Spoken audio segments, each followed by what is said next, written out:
Today, we have strategies to use with dual language learners. Bilingualism in children is a fascinating and complex developmental process that involves the acquisition and use of two or more languages. It is a dynamic journey marked by different stages and challenges as children navigate the complexities of multiple linguistic systems. Understanding these stages and implementing effective strategies for working with dual language learners is essential for educators, parents, and caregivers, as it not only promotes linguistic diversity, but also enhances cognitive and sociocultural development.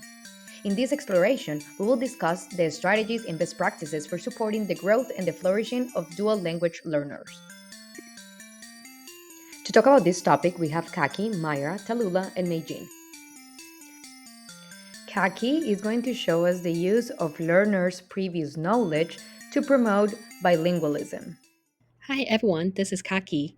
One of the strategies that my group got is use learners' previous knowledge. This strategy is appropriate for preschoolers and school age children. It applies to students who are at their observational and listening stage, telegraphic and formulaic stage, and fluid stage as well too. So before we proceed, let's talk about what previous knowledge is.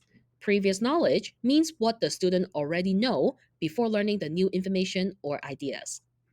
Why we should use this strategy? The one of the reason is because it helps students to connect what they already know to the world before they expand their ideas. So here's an example of how we can use previous knowledge. So let's say this lesson is about weather. So at the beginning, we can talk about what weather is. Weather is how the sky is like outside. So after they know what weather means, we can ask the students what kind of weather they already know. And as they are sharing the weather that they already know, we can draw a picture or we can put up a picture of the weather on the poster. As you can see it here, we can put the topic, weather, and also different kinds of weather that the students share. And after that, we can read a book about weather. And I chose an example book that is really good for the lesson. The title is, What's the Weather Like? And in this book, I have a few pictures of how the inside pages looks like. It is sunny, the sun is shining. So if the student had already shared what they already know, we can say, oh, the student had already shared this is one of the weather. Very nice. And then we can also to talk about different kinds of weather that there are. And after the lesson, we can go back and then review what the poster says and also added whatever weather that the students just learned from the lesson. If you are interested about the lesson, I have the link here to the book. You can find it on Amazon or Target as well too. Thank you for listening to my presentation. Now, Myra is going to take us through the amazing journey of picture walks. Hi everyone, my name is Myra. I will be talking about picture walk for my group. To start this presentation, I will kind of begin with what is the picture walk. Picture walk is a pre-reading strategy often used with young children, but it can also be used with school-age students and dual language learners to build their interest in books and help them make predictions about the story. With the teacher's guidance, learners preview the pictures in the story to make predictions, make connections, and infer with what the story is about. The process typically involves some steps. The first step is having the children look at the cover. We begin by exploring the book's cover. We discuss the title, the author, the illustrator with the children.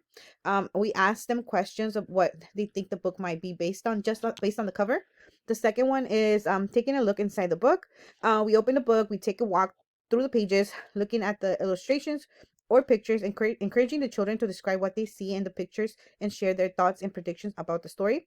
The third one is discussing key elements, pointing out specific details or key elements in the picture, such as character, setting, and any visual cues that might provide clues about the plot of the story.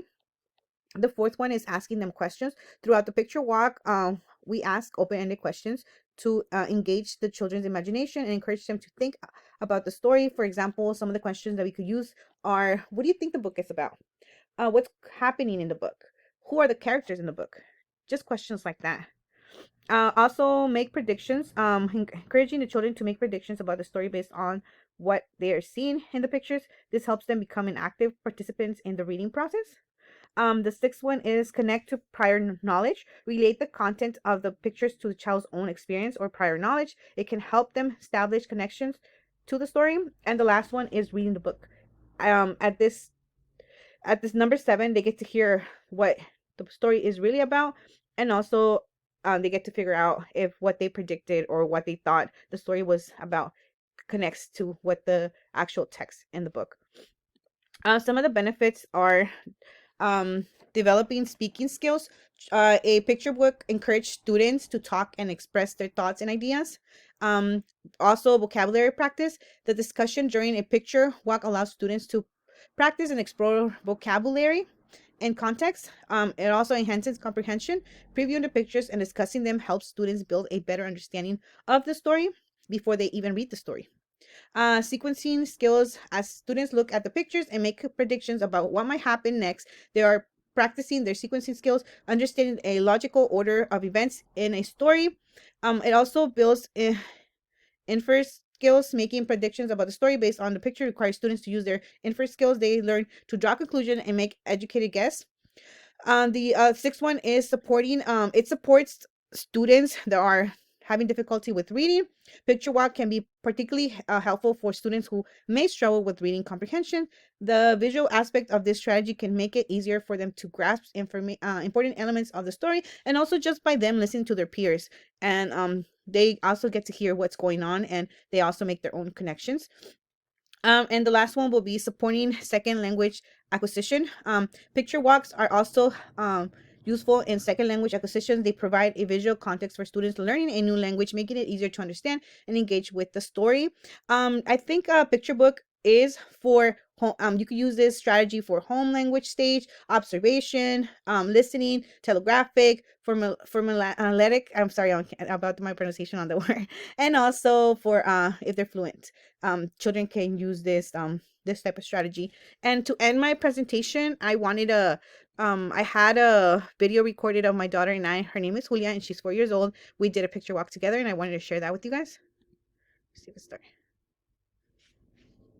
It's ¿Es el libro? Yeah. ¿Y de qué es este libro? I don't know what's that. No sabes. ¿Qué tiene el libro aquí? Baby. Un baby. Showing his shirt. His belly button. ¿El belly button? Sí. I'm doing it too. ¿Y quién escribió el libro? El libro se llama Where is Baby's Belly Button? Y lo escribió Karen Katz. Mira atrás. ¿Qué hay atrás? Baby. ¿Más bebés? There's 100 babies on the books. Sí. A ver, abre la primera página. Wow. ¿Qué está pasando aquí? Where is baby's eyes? Under the hat. Oh, wow. Y ahí está el bebé. ¿De qué color es el hat? Blue. Blue. ¿Y acá qué está pasando? Where is baby's mouth? ¿Y dónde está? Under the cup. ¿Y de qué está haciendo el bebé aquí? Drinking milk. Drinking milk. ¿Segura? Ok. ¿Y acá qué está pasando? Where is baby's belly button? Oh, Under her shirt. under her shirt? No, it's You know how to read? Where is baby's legs? ¿Dónde está? Under the kitty. Under the kitty. ¿Y dónde está el bebé? ¿El bebé? ¿Qué está haciendo? Garden. ¿En el garden? Yeah. ¿Y qué más hay acá? ¿Y acá? Clouds. Clouds. ¿Y de qué color es el pelo del bebé? Red. Red. Where is the baby's hand? ¿Dónde está? In the soap. En the soap. ¿Y qué está haciendo el bebé? Taking a bath. ¿Y qué hay aquí en el libro? En la foto. ¿Qué hay en la foto? Water and soap. Water and soap. ¿Y qué más hay en el agua y en el soap? Bubbles. Bubbles. ¿Y qué son estos?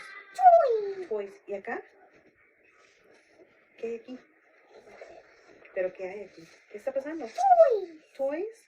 Where is baby's whole body? What is baby's whole body? I need this. What's this book about? For babies. It's for babies. The end. Using short and simple sentences can also be useful for children who are learning a second language. Hello, everybody. Today, I'm going to be talking about the strategy of using short, simple sentences. I found it is most suitable for preschoolers and school-age children, early school-age children, operating in the observational and listening stages.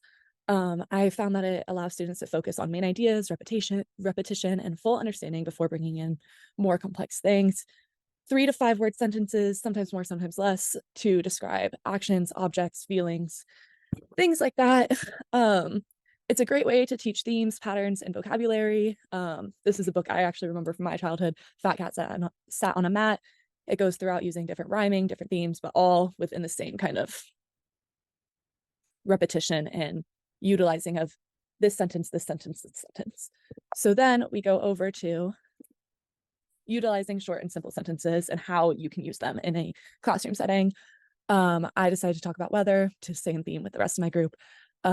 So in this case, I have just a couple example sentences of how to describe weather. It is raining. It is sunny. I like the rain. It is raining hard. I do not like the wind. I do like the clouds.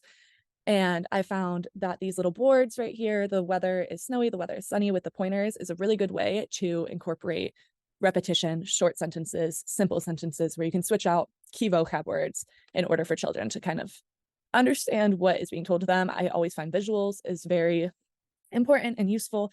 So as Khaki went over in her section utilizing learners' previous knowledge, that kind of comes into this as well, where we'll take pictures or things that they recognize and create short, simple sentences out of them to fully help them understand their vocabulary.